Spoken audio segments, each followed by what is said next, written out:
Hello, Namaste, Sat Sri Akal, Assalamu Alaikum. So the topic which we are going to discuss today is chapter number 12. Chapter number 12 is basically biotechnology or DNA biotechnology. और chapter start करने से पहले I would definitely like to thank you all guys for the support and love which you are showing me constantly. Please दुआ में याद रखिए and keep supporting.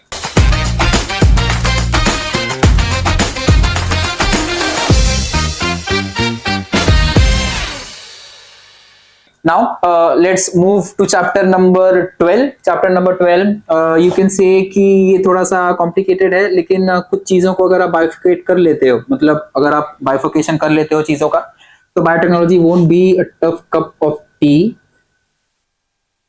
Biotechnology. Okay, so before I start with the chapter, try to understand the words over here. Bio and technology, obvious सी बात है, जब bio की बात करोगे, so you're talking about the living, मतलब जो जी रहे हैं, ठीक है। हमारा तो पता नहीं, बाकी जो जी रहे हैं ठीक है।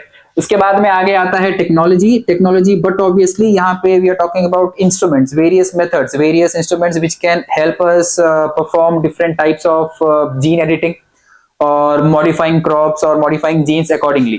Now as we move on further, try to understand these words.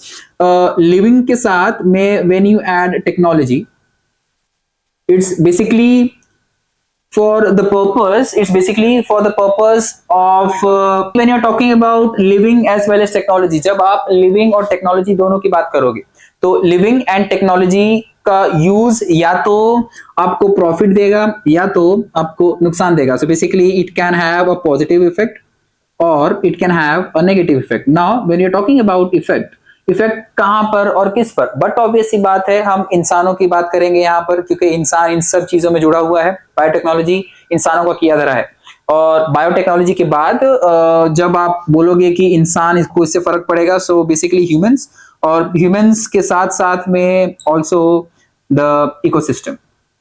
Okay guys, now try to understand this concept. जब biotechnology हम लोग यूज करेंगे, so we are modifying crops, we are modifying animals, यहाँ पर we are modifying fishes, we are modifying seeds so that we can get more yield. मतलब हम लोग इस चीजों को, ये सारी चीजें जो कर रहे हैं, ये सारी चीजों का जो मेन इंटेंशन है, that's basically for the yield production. अब yield का मतलब होता है अज्ञात करना, या सॉरी मैं हिंदी इतनी not proper, I mean to say Hindi इतनी नॉट सही, but just to understand, yield का मतलब होता है कि आप कितना प्रोड्यूस कर रहे हो. The production of fishes, the production of crops, the production of animals, milk का प्रोडक्शन, कर्ड का प्रोडक्शन, सारी चीजें बेसिकली जो प्रोडक्शन होता है, ये सारा प्रोडक्शन आप यील्ड से भी कोरिलेट कर सकते हो. यील्ड का अमाउंट बढ़ाना is basically the idea behind the field of biotechnology. मतलब बायोटेक्नोलॉजी हम यील्ड बढ़ाने के लिए करते हैं. हालांकि to be more practical about it, gene editing is not, you can say a good part of humans, और यू कैन से कि जीन एडिटिंग बहुत ज्यादा अनएथिकल होता है, क्योंकि जब तक ये चीजें प्लांट्स पर थी या जब तक ये चीजें एनिमल्स पर थी तब तक ठीक था.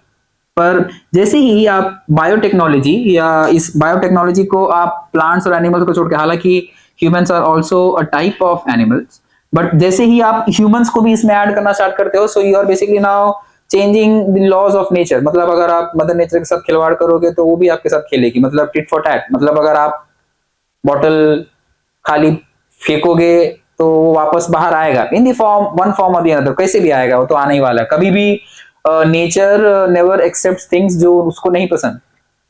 लड़की होगी शायद. एनीवेज, प्लांट्स और एनिमल्स के बाद में जो दूसरा मैंने बताया था ह्यूमंस अनएथिकल वे से अपने आप को जीन एडिट करते हैं, और इसको हम लोग जेनेटिक इंजीनियरिंग बोलते हैं, और यही इसका दुरुपयोग है. Genetic engineering can be used for different concepts, या यू कैन से इंसानों के वेलफेयर के लिए यूज हो सकता है, but we are not using it for our benefit. We are basically trying to destroy it. हम लोग खुद को इंप्रूव करने के चक्कर में इतना ज्यादा एडवांस हो चुके हैं कि उसको इंप्रूवमेंट नहीं बोलते. मतलब बोलते हैं ना कि आगे बढ़ने की राह में अक्सर अपने पीछे छूट जाते हैं. ये वही वाला कंसेप्ट है कि आप इतना ज्यादा एडवांस कर लो अपने आप को कि पीछे कौन छूटा, पीछे कौन अपना रह गया, पीछे कौन पराया हो गया, कुछ नहीं पता, किसको फर्क नहीं पड़ता. खैर, पढ़ाई से याद रखो। बायोटेक्नोलॉजी, बायोटेक्नोलॉजी के अंदर आपको लिविंग और technology, so basically you are using this combination to improve the yield. उसके बाद में plants, animals and obviously humans के साथ भी आप लोग बायोटेक्नोलॉजी में इंप्रूवमेंट ला सकते हो। So guys, this is what the basic idea behind biotechnology. अब हम इस चैप्टर के इंपॉर्टेंट कंसेप्ट से आते हैं। इंपॉर्टेंट कंसेप्ट एज इन कौन कौन से पार्ट आपको इसमें रीड करना है, थरली रीड करना है, और कौन कौन सा पार्ट आपको उसमें प्रॉपर समझना है।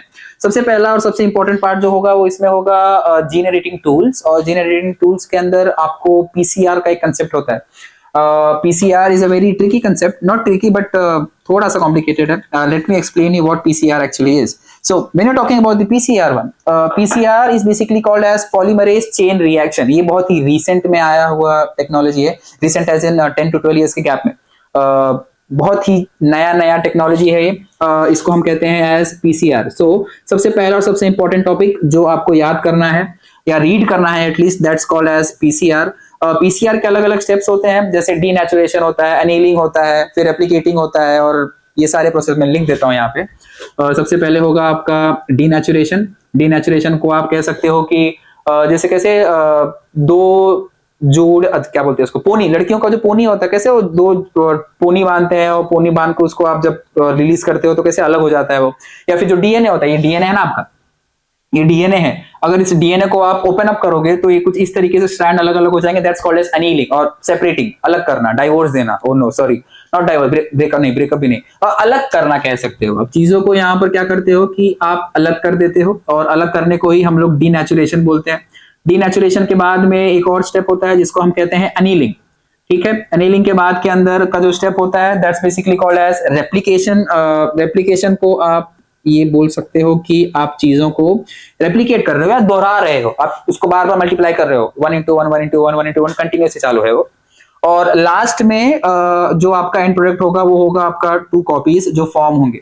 ये पूरा स्टेप या ये पूरे 4 में ही आपका पूरा पीसीआर आ जाएगा, मतलब denaturation, annealing, replication and 2 copies. तो आप इसका DARC, डार्क, वाओ, DARC याद रखना है बस, दैट्स इट। ये आपका पीसीआर हो गया। Okay guys, now moving on to the next important topic. तो नया इंपॉर्टेंट टॉपिक जो होगा वो होगा आपका आरडीएनए। आरडीएनए की टेक्नोलॉजी। सी, आरडीएनए टेक्नोलॉजी को समझने के लिए कुछ बेसिक टर्म्स या टर्मिनोलॉजी से याद रखना जरूरी है। जैसे कि मैंने पीसीआर में आपको ये 4 स्टेप्स बताए, उसी तरीके से आरडीएनए के अंदर भी कुछ स्टेप्स हैं जो कि इंपॉर्टेंट है। सबसे पहला इंपॉर्टेंट स्टेप जो रहता है वो रहता है आइसोलेशन, मतलब चीजों को पहले आपको अलग करना पड़ेगा। कितना अलग होना है इसे। उसके बाद में बहुत ही वियर्ड चैप्टर है दोस्तों, इसके अंदर सारी चीजें बस अलग ही होना चाहती हैं, जैसे पूरी कायनात लगी हो। खैर, सबसे पहला इंपॉर्टेंट स्टेप इसके अंदर आइसोलेशन। आइसोलेशन मतलब हम जीन्स को अलग अलग करेंगे। उसके बाद उसके अंदर हम लोग आइसोलेशन जब किए तब आगे चल के उसका फ्रेगमेंटेशन भी करना पड़ेगा।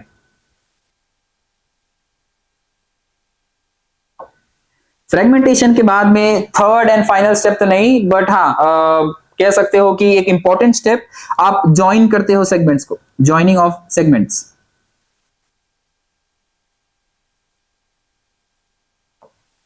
Okay, now moving on to the fourth important या डी वाला स्टेप, आप ट्रांसफॉर्म करोगे चीजों को।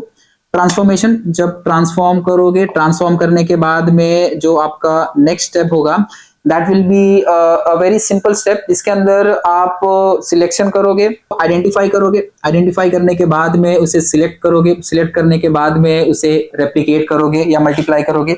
आई think replication would be a better word because we are not doing maths, हम यहाँ पे बायोलॉजी कर रहे हैं और बायोलॉजी के अलावा बायोटेक्नोलॉजी कर रहे हैं। ठीक है, और द लास्ट स्टेप जो बचेगा इसके अंदर, मतलब अब देखिए इसके अंदर मैंने आपको टोटल 5 स्टेप्स दिए, ABCDE, और ये 5 स्टेप्स अगर आपको याद होना हो तो IFJTISR। Wow, okay.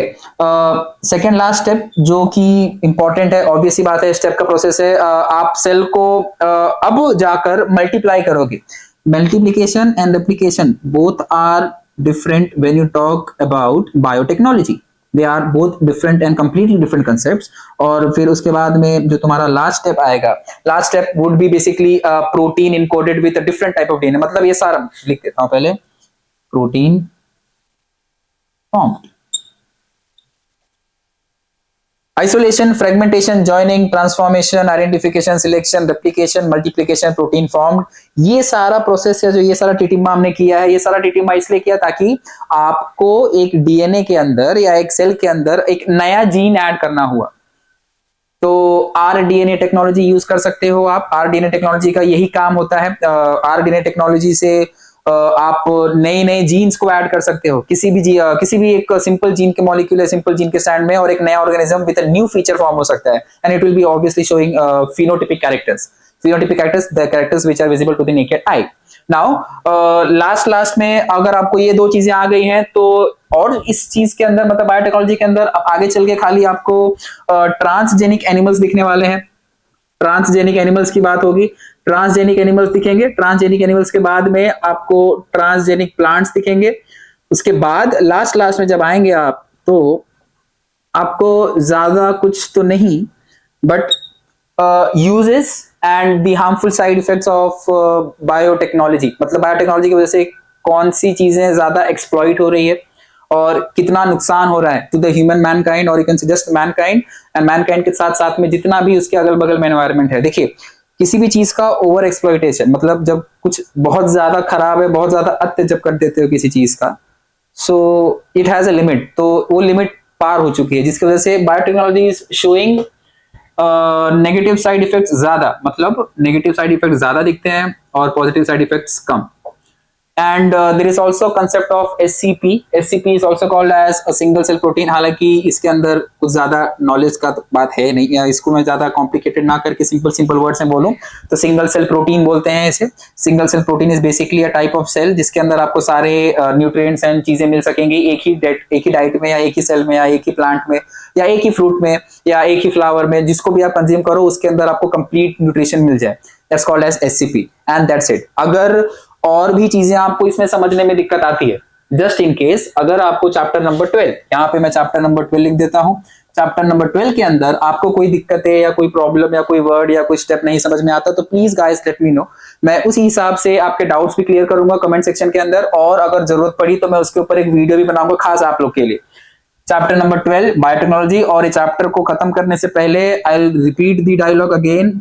पढ़ाई अब होगी अगर, तो उसके लिए आपको ये काम, जो रीड वाला काम है, वो बेझिझक बेशर्मों की तरह करते रहना है, एटलीस्ट 2 से 3 बार। So that's all for today biotechnology. और भी आपको इंटरेस्टिंग कंटेंट के लिए प्लीज मेरे साथ बने रहिए यूट्यूब पर। Thank you so much.